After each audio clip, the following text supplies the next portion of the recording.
Now look at Jesus in her.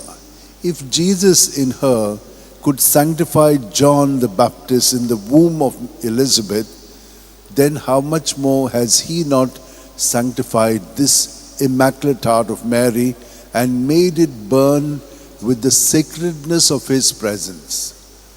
We are not sacred by ourselves. We are not holy by ourselves. We depend on him. Therefore, if you keep on doing whatever you're doing, it is not important, because it could be self-oriented and self-centered.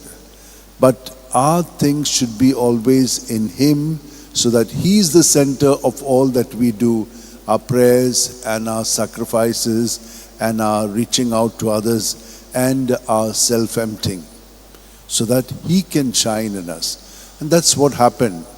She began to shine with Jesus in her body, mind, and spirit, in her heart.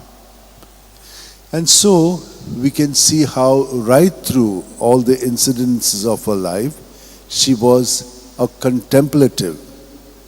What is the meaning of to be contemplative?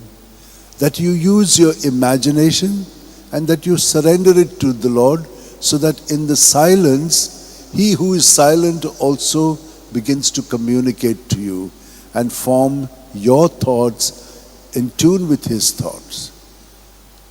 That is what St. Ignatius experienced, and he has given us a whole methodology of prayer, which is to be a contemplative.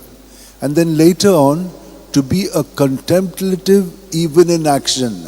That means you're prayerful, allowing God to work in you while you are working, so that your things are not yours, it is God's work through you. And so we have some idea of what Mary did. What about us? Jesus has given her to be our mother. And who are we? We are all in Jesus. So the more we are emptied of self, the more like her we will be.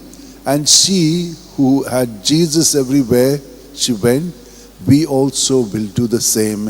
And that is how we will be her children. So she anticipates, intercedes for all of us.